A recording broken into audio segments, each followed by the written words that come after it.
What is up, you guys? Glitchiz here, coming at you with another Dauntless video, and today all of our prayers will be answered. All the bugs that we've been finding in the game that a lot of the community has been complaining about. I just randomly was scrolling through the updated posts on the official Dauntless Reddit page, and on the state of the game post, they basically are telling everyone that because of all of the support tickets and stuff that the community's been putting in, they found a lot of the issues and they're going to be updating them or completely fixing them for patch 1.5.1. So I just want to go over all the things that they found and plan on changing in this thread. So let's jump right into it. First off, bugs and issues, grayed out quests. There is a bug that is causing player hunts to be grayed out and inaccessible. This is due to where they are in the quest progression. We are working on a fix for 1.5.1 or potentially a hot fix before then, where we're investigating user accounts to pinpoint the issue since it varies from player to player depending on their quest states. Is this happening to you? You can help us out. Please write in a support ticket to provide them with your Epic ID. So maybe on an account to account basis, they can get it done more quickly if you put in a support ticket. Missing part breaks. This was another thing people were complaining about. We'll be running a second migration in order to credit missing break parts from Escalation Behemoths. This is a bit tricky, so bear with us while we organize and execute on this second migration. So it looks like some of the parts when they did the Reforged transfer didn't all get carried over and people were complaining, so they're going to try and refund those, it sounds like. Same with the experience, which is the next one, missing Slayer experience. Some players are reporting that they weren't given Slayer's XP, Slayer's Path XP rather. We are currently investigating and will include granting the missing XP in a server hotfix. So by the sounds of that, we're going to be getting a bunch of free experience that we may or may not have been missing. Incorrect node cost. This is a big one. Some nodes on the Slayer's Path have the wrong cost associated with them and more expensive than they should be. We will fix these in 1.5.1 and are looking into a way to refund the difference to any players who may have purchased these nodes. Honestly, I don't know which nodes they're referring to. I know there is some, especially in like the weapon upgrade modules that are like 1600. So that'd be cool if the tiers of those get dropped a little bit. I know that people were complaining about the cost of rams and the cost of merits for some of them are way too high. So hopefully that'll fix that. Behemoths don't drop rams. Right now, behemoths aren't dropping rams, which is making progression harder than it should be. This will most likely be fixed in 1.5.1.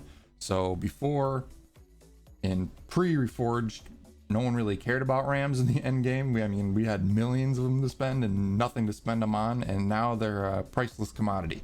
So it looks like they're going to be changing things up a little bit and giving us more ways to get those rams, which will in return make it easier for us to upgrade our Slayer's Path. Standard repeater barrels and prisms. Currently, the standard repeater barrel and all prisms can't be power surged at this time since the prisms are tied to unique effects. We will be changing this in 1.5.1 so players can increase their power. This is great news for all the repeater mains out there because there's really no way to upgrade them at the moment. The main attraction quest. Currently, this quest is not showing you the correct waypoint marker, so it's causing players to get stuck. If you're one of these players, go visit Rosk in the Training Grounds Island. This will be addressed in 1.5.1. So apparently they're going to be changing the waypoint marker so you don't have to go talk to him, but for now, if you go talk to Rosk in the Training Grounds Island, that will temporarily fix your problem. As for feedback, they have been listening to us. Too many cores. This is a big one. We're seeing a lot of feedback around the volume and organization of cores. Seems like it's a bit overwhelming right now, so we're discussing solutions such as removing them from patrol chests to compensate for this. We will slightly increase RAM rewards from this source. If this isn't enough, we will consider removing cores from other sources and replacing them with RAMs as well. Now, before I go too far, people were already misinterpreting that post and they did clarify down below. We're seeing a lot of feedback. The experiences I've seen people talking about aren't relating to getting too many cores, because what's bad about having too many cores? It's just more loot for us. But rather having to open them all individually. That was fine back when they were more rare, but now that we can easily have upwards of 20 to 30 cores after a mere 40 minutes of farming, and opening them all one at a time is super time consuming and frankly very boring. So by the sounds of it, they listened again, and it wasn't so much the amount of them we were getting, they're just finally going to be adding in a potential way to open all of them at once and just get the loot in bulk instead of having to click free menu items to open every single core individually. So that's a huge quality of life change, and I'm glad that they're updating that.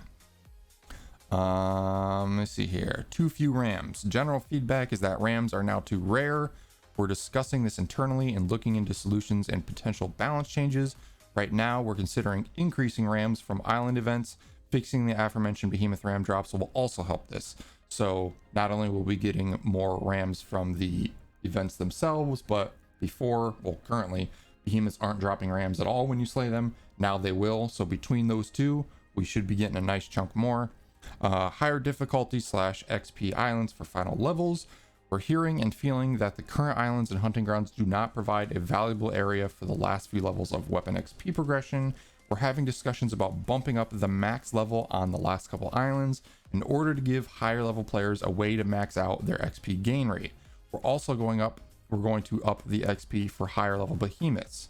We managed to get the change in for higher XP behemoths for 1.5.1.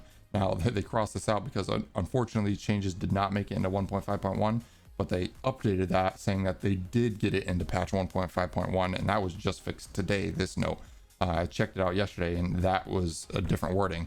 We will also iterate on higher level islands post 1.5.1 as well. So potentially new islands that are even higher, and they're going to be increasing the experience we get from those last few high tier islands, so that once you get to 19, 18 on your weapon level, you'll be able to upgrade them that little bit more quickly, and you won't be such a drag on those last couple levels. General confusion. We've been hearing that the new systems aren't being explained well enough in game. We're discussing ways to communicate how reforging, power searching, and the Slayer's Path will all tie together for new and old players alike. There are a lot of new systems here, and we want to do our best to explain them and reduce confusion for players.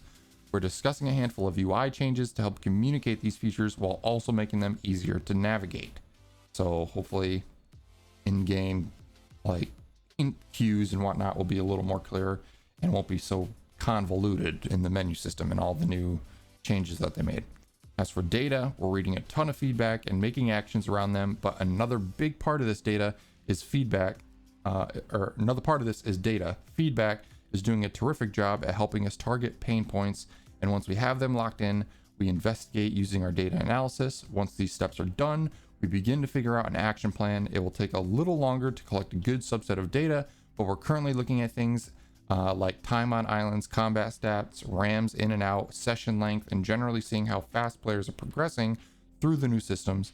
Future iterations will take into account feedback and data to verify player behavior alongside sentiment. Thank you all for playing Reforged and letting us know how you feel. We truly want to create the best experience for you. Keep helping us identify points of friction, and we'll make a better game together.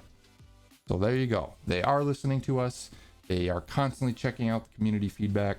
All these people who are just flat out hating on the game probably haven't put enough time into it.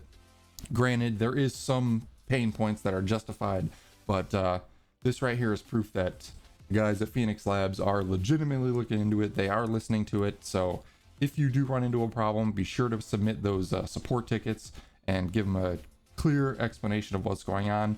So hopefully that will help the rest of the community and we can get these changes fixed much more quickly. That being said, that's all I got for you guys in this video.